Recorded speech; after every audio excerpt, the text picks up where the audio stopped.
Baik, selamat pagi, salam sejahtera. Assalamualaikum warahmatullahi wabarakatuh.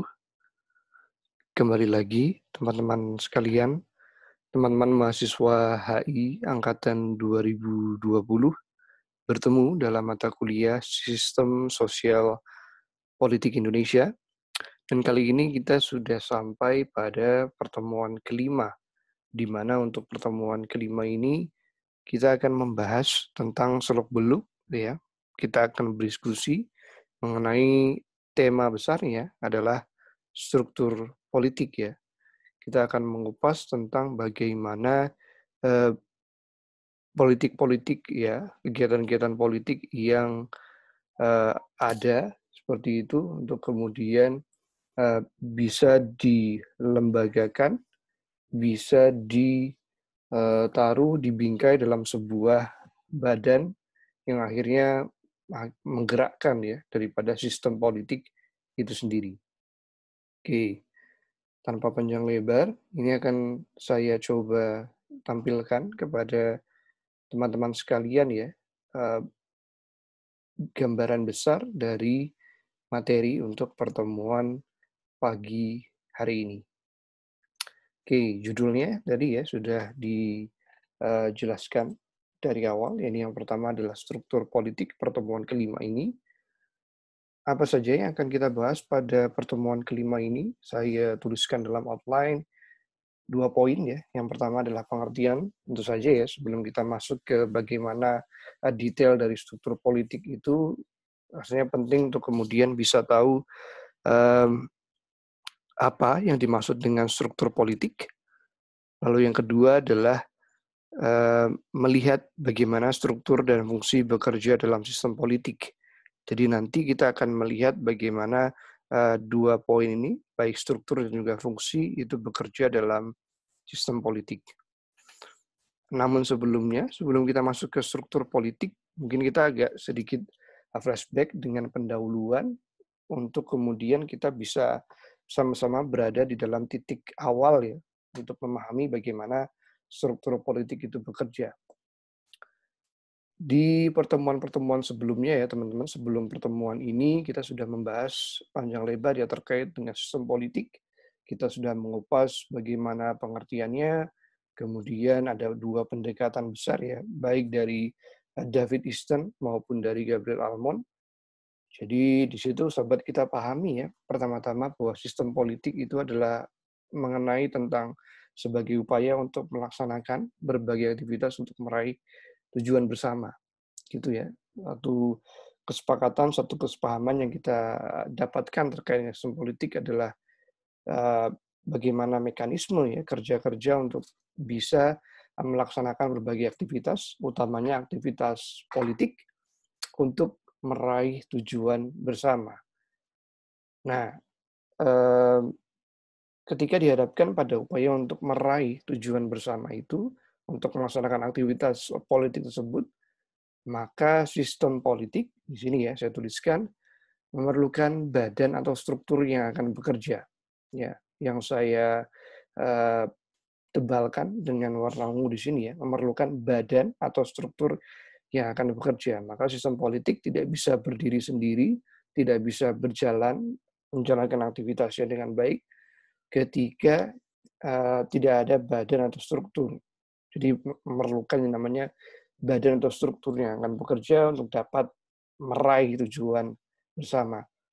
Nah, badan atau struktur yang saya tebalkan dengan warna ungu itu menunjukkan bagaimana pentingnya sebuah badan atau struktur yang nantinya berperan dalam sistem politik. Penyebutannya maka disebut sebagai sebuah struktur politik ya. Hal yang kita bahas pada pertemuan ini di pertemuan kelima. Poin yang pertama, kita akan bahas terlebih dahulu ya mengenai pengertian dari struktur politik. Pengertian dari struktur politik, teman-teman bisa melihatnya secara gamblang ya, sederhana, ya ini pelembagaan hubungan organisasi antara komponen yang membentuk bangunan politik. Jadi tadi sudah kita lihat ya, struktur politik itu adalah pelembagaan hubungan organisasi antara komponen yang membentuk bangunan politik. Pelembagaan ya di sini ya kata kuncinya ya teman-teman sekalian, harus ada badan, harus ada struktur sehingga nantinya gerak langkah dari, politik itu sendiri, ya aktivitas politik dapat berjalan dengan baik dan harapannya tadi ya, meraih apa yang diinginkan oleh sebuah sistem politik, ya ini meraih tujuan bersama. Gampangnya seperti itu ya, dan ini juga sebenarnya kita lihat dari bagaimana, pengertian dari kata struktur itu sendiri kan. Struktur itu artinya terlembagakan, terorganisasi, ada, bangunannya gitu ya, dan juga terdiri dari beberapa komponen-komponen di dalamnya. Sehingga di sini dapat kita pahami ya teman-teman bahwa struktur politik adalah pelembagaan organisasi antara komponen yang membentuk bangunan politik. Nah, ketika tadi kita berbicara di pengertian struktur politik ya, bahwa ini terdiri dari beberapa komponen, dari beberapa bagian, maka jawabannya ketika teman-teman nanti ditanya apa saja komponen yang ada di dalam sebuah struktur politik, maka jawabannya akan ada dua bagian besar yang akan kita bahas juga pada kesempatan kali ini, yaitu suprastruktur politik dan infrastruktur politik. Dua bagian besar ya teman-teman ya, dua komponen besar dari struktur politik ya, ada dua, yaitu suprastruktur politik dan infrastruktur politik di sana. Kita akan coba bahas satu-satu ya teman-teman sekalian ya, baik infrastruktur politik dan juga infrastruktur politik, agar kita kemudian sama-sama memahami bagaimana proses kelembagaan yang ada di dalam sistem politik itu dapat bekerja dengan baik. Yang pertama, kita akan bahas terkait dengan suprastruktur politik ya. Nah, ketika berbicara tentang suprastruktur politik, awalnya ini dilandasi oleh sebuah pemikiran teoritis ya, bahwa ketika sebuah pemerintahan itu bekerja dalam sebuah sistem terpusat gitu ya, ada pemusatan kekuasaan di satu tangan, di satu pihak, kecenderungannya akan terjadi pengelolaan sistem politik yang bersifat absolut atau otoriter. Bisa kita cermati ya teman-teman bahwa ketika sebuah sistem politik itu dipegang hanya di satu institusi, satu kekuatan, satu tangan, kecenderungan yang terjadi gitu ya, dalam perjalanannya, dalam praktek sebuah sistem politik, itu bersifat absolut dan otoriter. Nah, maka untuk menghindari hal tersebut perlu adanya pemisahan kekuasaan. Jadi suprastruktur politik ini melihat ya bahwa agar sebuah sistem politik itu dapat bekerja dengan baik atau dapat mencapai yang tadi ya di garis bawah ya, sebuah upaya untuk mencapai tujuan bersama, maka perlu adanya ide untuk bisa melakukan pemisahan kekuasaan di sana. Pembagian kekuasaan, pemisahan kekuasaan, sehingga tidak lagi dalam sebuah sistem politik itu kekuasaan, power ya, itu hanya dilakukan oleh satu kekuatan saja di sana.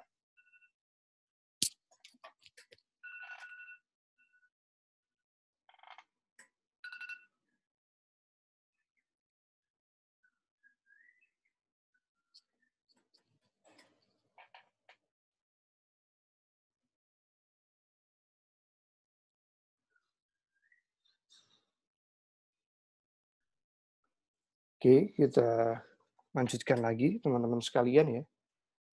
Kaitannya tadi ya, maka sebuah ide untuk tidak lagi membuat sebuah sistem politik pada akhirnya ya, ini kita cek, kita lanjutkan lagi teman-teman, melihat bahwa menghindari adanya kekuasaan yang hanya di dalam satu posisi ya, di satu tangan, maka perlu idenya adalah pemisahan kekuasaan di sana agar sebuah sistem politik dapat bekerja dengan baik, dapat mencapai tujuan bersama itu tadi ya. Nah, idenya pemikiran teoritis tadi sebenarnya teman-teman itu sudah ditafsirkan oleh kedua pemikir politik, kedua filsuf ini ya.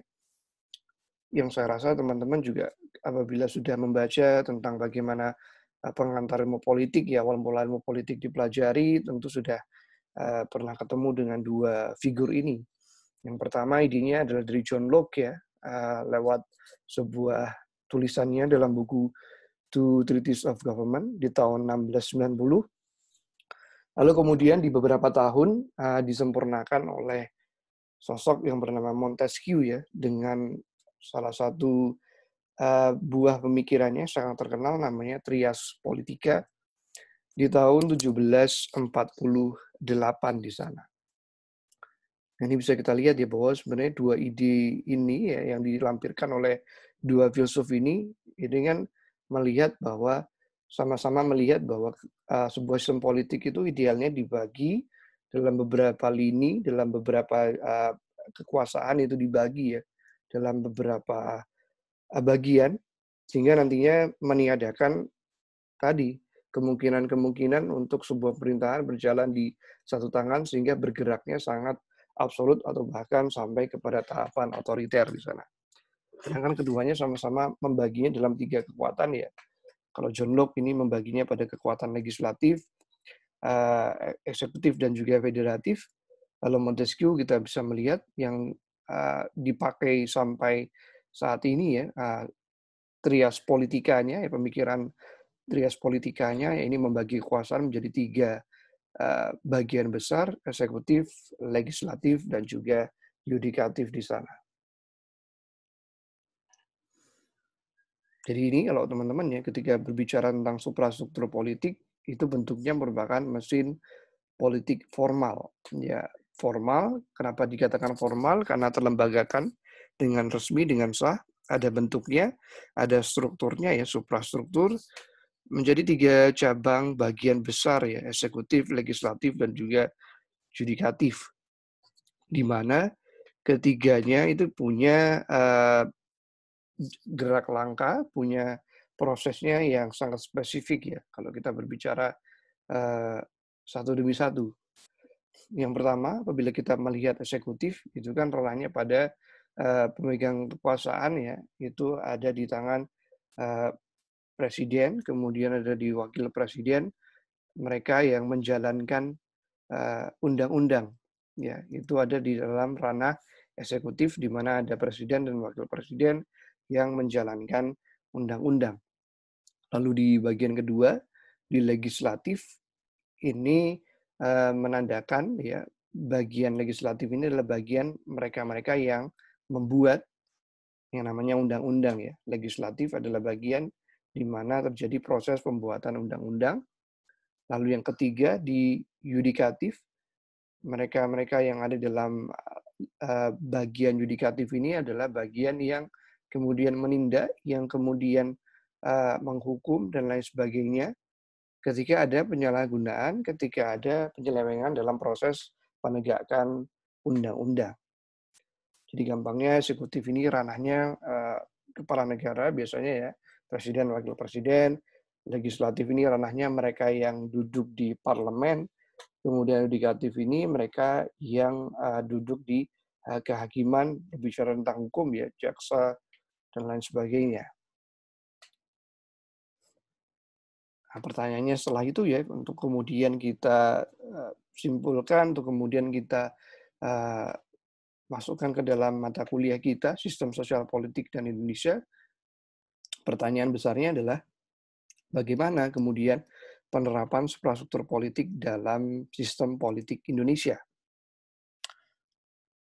Tadi sudah kita lihat ya beberapa teorinya, pandangan teoritisnya baik dari John Locke maupun Montesquieu ya, yang sama-sama kemudian membagi kekuasaan di dalam sebuah sistem politik menjadi tiga bagian besar, eksekutif, legislatif, dan juga yudikatif. Lalu bagaimana dengan penerapannya di dalam sistem politik Indonesia di situ?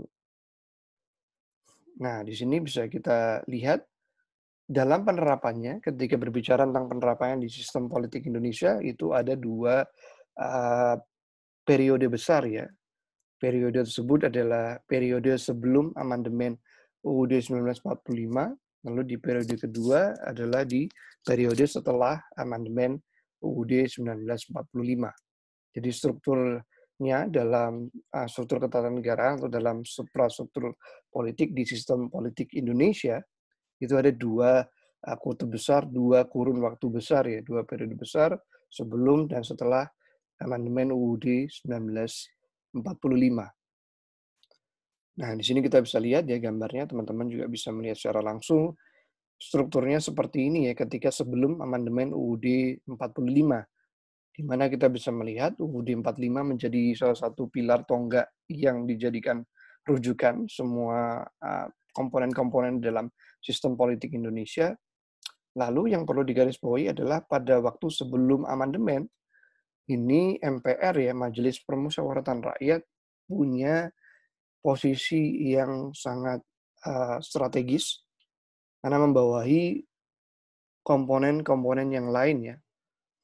Kita bisa melihat di sini, di bawahnya MPR itu ada banyak sekali komponen, ada BPK, Badan Pemeriksa Keuangan, DPR, Dewan Perwakilan Rakyat, Presiden, ada Dewan Perwakilan Agung juga, lalu ada Mahkamah Agung ya, MA di sana. Jadi kita bisa melihat bahwa sebelum amandemen, itu posisi MPR sangat strategis, sangat punya kekuatan yang besar. Bahkan kalau kita lihat lagi ke dalam sejarahnya ya, presiden itu dipilih bukan langsung dari rakyat pada waktu itu ya, pada waktu sebelum amandemen, namun pada tataran dipilih, diresmikan, dilantik oleh MPR. Sehingga menarik ya bahwa di sini ada proses yang begitu menstrategiskan, menomorsatukan kerja-kerja parlemen ya pada waktu sebelum amandemen UUD 1945 di sana. Lalu ketika sesudah amandemen UUD 1945, kita bisa melihat posisinya jauh lebih setara di sini ya. Jauh lebih setara, jauh lebih istilahnya pembagiannya, pemisahan kekuasaannya sangat terasa seperti itu ya.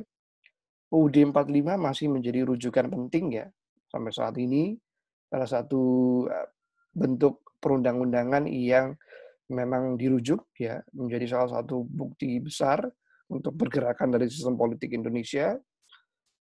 Namun di bawahnya kita bisa melihat sudah ada posisi yang uh, sangat strategis di sini ya. Kita lihat bahwa kembali fungsi uh, legislatif, eksekutif, dan yudikatifnya diperjelas dengan sangat gamblang di sana ya, di mana legislatif itu adalah posisi daripada DPR di sana, bekerja untuk bagaimana membuat undang-undang, dengan turunannya adalah DPD, lalu ada presiden dan juga wapres ya di eksekutif, dan urusan bagaimana menindak apabila ada pelanggaran, apabila ada penyelewengan dalam proses pelaksanaan undang-undang. Ini ada kekuasaan kehakiman ya, ada 3 badan besar, ada Mahkamah Konstitusi, Mahkamah Agung, dan Komisi Yudisial di sana ya, dalam ranah yudikatif. Sehingga di sini bisa kita lihat ya bagaimana prosesnya itu sangat berimbang antara satu pihak di legislatif, eksekutif, dan juga yudikatif. Dan harapannya ketika semuanya berada di tataran yang sama, pemisahan kekuasaannya, akan terjadi proses check and balances, jadi proses keseimbangan dan juga saling memonitori satu sama lain ya, kinerja-kinerja dari komponen politik yang ada dalam sistem politik, sehingga nantinya dapat bekerja dengan baik. Di sini bisa kita lihat ya, legislatif, eksekutif, dan juga yudikatif ya, bekerja dalam substruktur politik di sistem politik Indonesia. Gambarannya seperti ini, teman-teman sekalian. Berlanjut ya pada komponen yang kedua ketika berbicara tentang struktur politik ya, ini infrastruktur politik. Nah, apa yang dimaksud dengan infrastruktur politik? Teman-teman bisa melihat ya, infrastruktur politik adalah bangunan politik yang tidak tampak wujudnya, namun keberadaannya dapat dirasakan karena adanya fungsi yang mengalir. Jadi ini perbedaannya ya antara suprastruktur dan infrastruktur politik ya. Kalau di suprastruktur kan badannya jelas, garis organisasinya jelas gitu ya. Tadi ada bagan, ada pelembagaan dan lain sebagainya. Nah, kalau di infrastruktur politik ini tidak ada batas-batas yang kemudian ditegaskan gitu ya. Ada struktur garis fungsional tadi ya, pembagiannya seperti apa, tidak tampak wujudnya seperti itu ya. Namun keberadaannya amat sangat dirasakan, amat sangat berpengaruh dalam jalannya proses sistem politik. Nah, karena ada fungsi-fungsi yang kemudian mengalir, yang kemudian mempengaruhi dari jalannya sistem politik Indonesia. Tampaknya seperti apa atau gambarannya seperti apa dari infrastruktur politik, mungkin kita bisa lihat ya, di sini ada 5 komponen penting ketika kita berbicara tentang infrastruktur politik. Yang pertama adalah partai politik, political party, kemudian ada golongan kepentingan, interest group, ada golongan penekan, pressure group, alat komunikasi politik, media political communication, dan yang kelima adalah tokoh politik, political figure di sana. Kita coba bahas satu demi satu, teman-teman, di infrastruktur politik. Nah, salah satu yang penting dalam infrastruktur politik adalah partai politik. Karena di dalamnya mensupport sistem politik dengan proses atau kemudian fungsinya ya, yang sangat cukup signifikan dalam bagaimana kita bisa melihat kinerja dari sistem politik itu sendiri. Yang pertama adalah pendidikan politik, sosialisasi politik, rekrutmen politik, dan komunikasi politik di sana. Pendidikan politik ini penting ya, pengkaderan, bagaimana bisa rakyat atau masyarakat bisa kemudian belajar lebih jauh tentang bagaimana politik sebelum nanti bisa turun ikut dalam gelanggang yang ada di dalam infrastruktur dalam infrastruktur politik tadi ya. Kemudian di dalam proses sosialisasi kita bisa melihat bagaimana uh, kebijakan-kebijakan yang ada itu disosialisasikan dengan baik. Proses rekrutmen politik ini juga menjadi tanggung jawab dari partai politik ya, merekrut kader-kader terbaik, merekrut bibit-bibit terbaik untuk dapat masuk ke partai politik hingga nantinya menjadi perwakilan ya dari partai politik itu sendiri untuk direpresentasikan dalam sistem politik, dan komunikasi politik ya, bagaimana proses interaksi yang terjadi antara mereka yang di luar dari sistem dan mereka yang berada di dalam sistem itu diwakili oleh yang namanya partai politik di sana. Di fungsi-fungsi dari partai politik seperti pendidikan, sosialisasi, rekrutmen, dan juga komunikasi ini sangat penting ya. Kemudian yang kedua, infrastruktur politik. Poin komponen yang kedua adalah golongan kepentingan atau interest group, di mana ada satu kelompok yang memiliki tujuan untuk memperjuangkan kepentingan tertentu. Nah, ini di sini bisa kita lihat ya bahwa ini cukup familiar juga, di mana ada kelompok-kelompok kepentingan yang biasanya merepresentasikan sebuah isu, punya tujuan ya untuk memperjuangkan agar isu tersebut bisa diperhatikan, bisa diperbincangkan di dalam bagian-bagian tadi yang ada di infrastruktur politik ya, sehingga nantinya mewadahi kepentingan bersama di sana. Maka ada namanya golongan kepentingan ya, interest group, yang biasanya concern pada satu isu, satu kepentingan untuk bisa didiskusikan, bisa dijadikan perhatian bersama di sana. Setelah interest group, lalu ada pressure group ya, golongan penekan, di mana ada satu kelompok yang memiliki tujuan terkait dengan suatu masalah atau keadaan dalam masyarakat yang memerlukan perubahan atau perbaikan. Sesuai dengan namanya, golongan penekan ya, ini memang tidak ada lembaga yang begitu jelas, badan dan lain sebagainya. Biasanya sifatnya hanya bersifat pada situasional ya, isu atau masalah yang biasanya genting, dan contoh gampangnya adalah bagaimana kita bisa melihat apa-apa yang ada di dalam gerakan di rakyat gitu ya, dalam sebuah demonstrasi, dalam sebuah kelompok massa. Nah, ini biasanya masuk ke dalam golongan penekan atau pressure group, di mana ketika ada ketidakadilan, di mana ada hal-hal yang bertentangan terkait dengan bagaimana pelaksanaan undang-undang gitu ya, pelaksanaan kinerja pemerintahan, kinerja sistem politik. Mereka yang menekan ini, mereka yang kemudian memberikan satu efek kejut itu digolong sebagai golongan penekan pressure group ya di dalam sebuah komponen infrastruktur politik. Selain itu, ada alat komunikasi politik juga, media of political communications, kemunculan media massa sebagai pemantau gerak langkah dari pemerintah. Jadi, salah satu pilar yang penting yang tidak boleh disepelekan adalah bagaimana pers, media massa itu berperan penting dalam menjaga gerak langkah, menjaga, memonitori dari sebuah sistem politik yang ada. Ya, jadi jangan dikira walaupun mereka media massa kinerjanya hanya memberitakan, ya membuat sebuah informasi, menyebarluaskannya ke manapun, eee, itu semua masuk ke dalam fungsi controlling ya, bagaimana fungsi melihat juga ya. Maka kemudian teman-teman kalau lihat kenapa media harus netral, harus diberikan kemerdekaan yang seluas-luasnya, karena fungsi mereka sangat luar biasa dalam kaitan dengan fungsi tadi ya, controlling kebijakan, fungsi monitoring kebijakan, mengkritik. Ini suatu hal yang bisa dilakukan gerak langkahnya oleh sebuah media massa dalam alat komunikasi politik. Dan yang terakhir di komponen infrastruktur politik adalah tokoh politik, political figure, di mana ada seorang yang dikenal masyarakat luas karena idenya, jasanya, idealismenya ya selama perjalanan hidupnya. Nah, seringkali ini juga menjadi salah satu uh, pihak ya yang didengarkan pendapatnya, dimintai sarannya gitu ya, untuk kemudian bisa memberikan pandangan terhadap bagaimana kinerja dari sebuah sistem politik.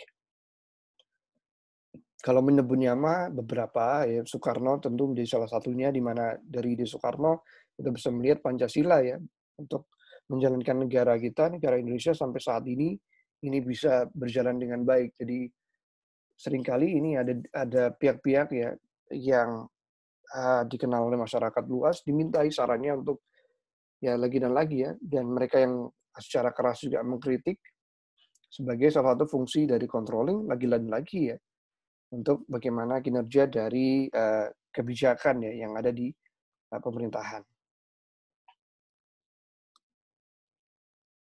Oke, nah jadi di sini ya teman-teman bisa melihat tadi dua eh, komponen penting ya ketika berbicara tentang bagaimana struktur politik. Itu ada dua bagian besar, baik itu suprastruktur politik dan infrastruktur politik. Suprastruktur politik di dalamnya ada eksekutif, legislatif, dan yudikatif. Lalu di infrastruktur politik ya ada beberapa bagian di sana. Kita bisa melihat ada kelompok menekan, ada kelompok kepentingan, kemudian partai politik itu sendiri, alat dari media komunikasi politik, media massa, dan ada tokoh politik. Saya kira begitu teman-teman untuk materi dari pertemuan kelima ini. Silakan apabila ada pertanyaan nanti bisa disampaikan dalam sesi diskusi untuk bisa menambah khazanah pemahaman dari teman-teman terkait dengan materi di pertemuan kelima. Kita berbicara mengenai struktur politik. Terima kasih atas partisipasinya teman-teman. Selamat pagi, salam sejahtera. Wassalamualaikum warahmatullahi wabarakatuh.